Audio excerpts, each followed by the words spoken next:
उत्तरकाशी के चिन्याली सौड़ अस्पताल में श्रमिकों से मिले मुख्यमंत्री पुष्कर सिंह धामी। सुरंग से निकाले गए श्रमिकों का जाना हाल। उत्तराखंड सरकार ने श्रमिकों को दी आर्थिक मदद। सीएम धामी ने सभी श्रमिकों को सौंपा 1-1 लाख का चेक।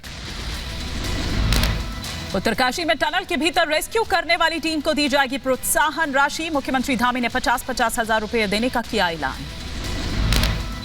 जो लोग अंदर जाके जिन्होंने टनल के अंदर खुदाई की है, उन सभी को भी राज्य सरकार की तरफ से 50-50 हजार रुपए की राशि देंगे। सर, उत्तरकाशी के अस्पताल में एक श्रमिक ने सीएम धामी के साथ ली सेल्फी। सफल रेस्क्यू ऑपरेशन को लेकर सीएम का जताया आभार। अस्पताल में श्रमिकों से मुलाकात के बाद बोले मुख्यमंत्री धामी, कहा टनल से निकाले गए श्रमिकों का ऋषिकेश एम्स में भी होगा चेकअप, सभी लोग स्वस्थ। अभी एम्स ऋषिकेश के लिए भी उनको भेजा जा रहा है और वहां भी एक बार पूरा सघन उनका चिकित्सा हो जाएगी, सघन जांच हो जाएगी। रेस्क्यू ऑपरेशन के बाद सीएम धामी ने अधिकारियों से की मुलाकात, हाथ मिलाकर जताया अधिकारियों का आभार। श्रमिकों के सफल रेस्क्यू के बाद मुख्यमंत्री धामी का बयान, कहा श्रमिकों को बचाने के दौरान आई थी कई बाधाएं, प्रधानमंत्री मोदी ने की हर मोर्चे पर हमारी मदद।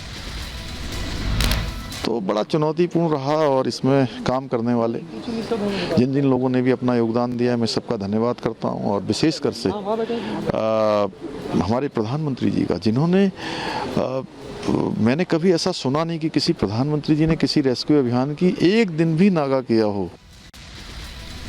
उत्तरकाशी में चीनूक हेलीकॉप्टर तैनात, जरूरत पड़ने पर श्रमवीरों को दूसरे अस्पतालों में किया जाएगा शिफ्ट। प्रधानमंत्री मोदी की श्रमिकों के साथ बातचीत का वीडियो आया सामने। प्रधानमंत्री ने फोन पर सभी श्रमिकों का जाना हाल।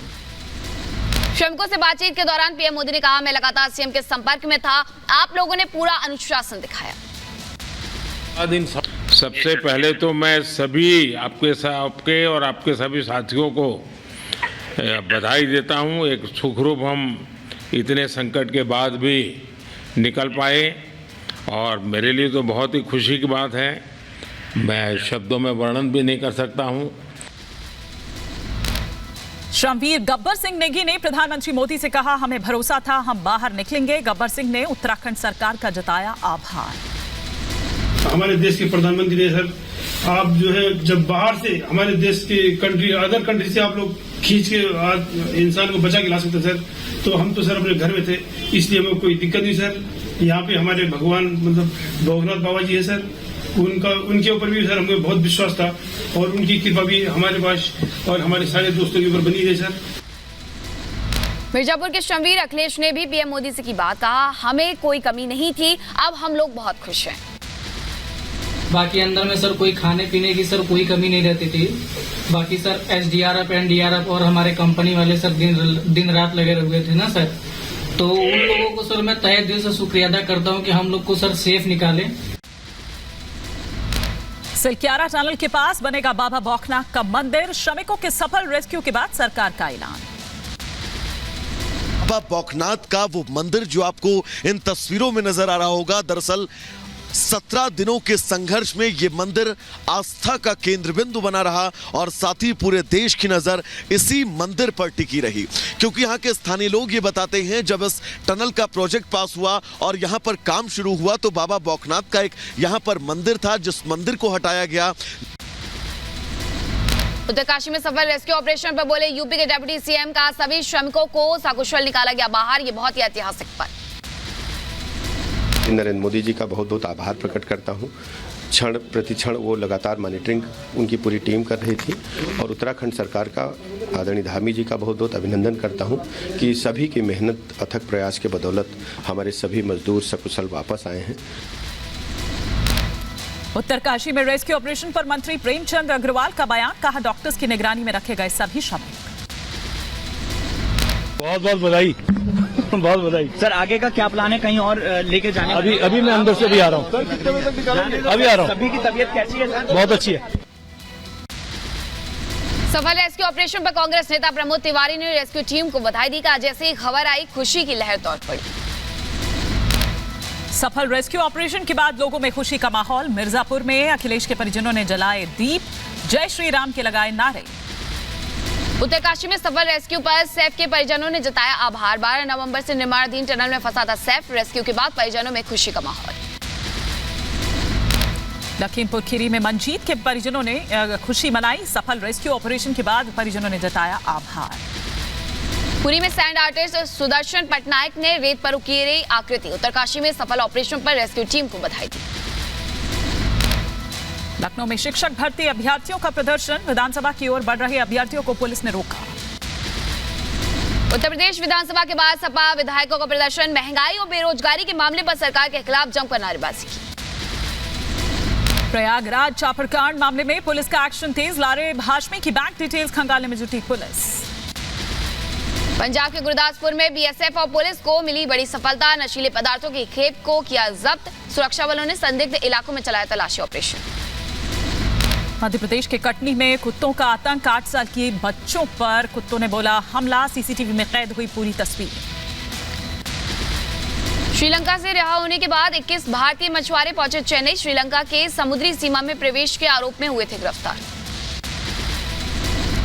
तमिलनाडु के कई जिलों में भारी बरसात से जनजीवन अस्त व्यस्त। चेन्नई के एक झील से छोड़ा गया 200 क्यूसेक पानी। उत्तर प्रदेश के मंत्री नितिन अग्रवाल ने विपक्ष पर साधा निशाना। कहा विपक्ष ने अपने राज में यूपी में कायम किया था गुंडा राज। लोगों की मानसिकता केवल अराजकता फैलाने की हो। जिन्होंने उत्तर प्रदेश में अपनी सरकार के समय उत्तर प्रदेश को में अराजकता के खिलाफ को काम न किया हो, उनकी सोच डेवलपमेंट की नहीं हो सकती। ये वही विपक्ष है जिसने अपनी सरकार में गुंडा राज उत्तर प्रदेश में कायम कराया था।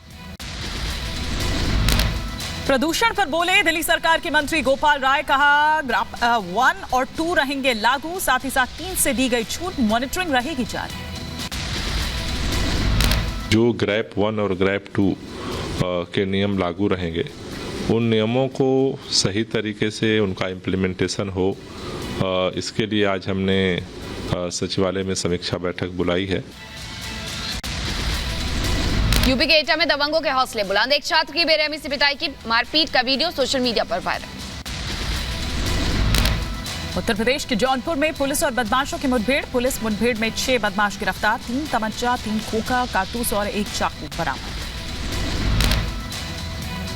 और वहीं 2 पक्षों में झांसी में विवाद हुआ है और इस पूरे विवाद के दौरान महिला की मौत हो गई। खबरों में आगे बढ़ेंगे, बात करेंगे एक केमिकल फैक्ट्री में भीषण आग लग गई। इस आग को बुझाने के लिए घंटों की मशक्कत करनी पड़ी। और उत्तर प्रदेश के रायबरेली में अनियंत्रित ट्रक ने रोडवेज बस को मारी टक्कर। हादसे में कई लोग घायल, अस्पताल में कराए गए भर्ती। उत्तर प्रदेश के मथुरा में रफ्तार का कहर। ट्रक में घुसा टेम्पो। हादसे में 4 की मौत, 4 घायल। वेस्ट बैंक के जेएनएन में आईडीएफ का हमला। बम विस्फोट के बाद आसमान में दिखा धुएं का गुबार। जेएनएन शिविर में इजरायली सेना का हमला। आतंकी के ठिकाने पर हमले की तस्वीर आई सामने। जेएनएन में सैन्य अभियान के दौरान एक्शन। आईडीएफ ने कई आतंकी समर्थकों को किया गिरफ्तार। जेएनएन में इजरायली वाहन पर हमले की तस्वीर आई सामने। छापेमारी के दौरान आतंकी समर्थकों ने किया गाड़ी को निशाना बनाया। वेस्ट बैंक के अलिसाविया गांव में आईडीएफ का धावा। कई घरों पर दागे आंसू गैस के गोले। आतंकी ठिकानों को बनाया गया निशाना। वेस्ट बैंक के जेनिन में इजरायली सैनिकों का एक्शन। आईडीएफ ने बुलडोजर से सड़क को किया ध्वस्त।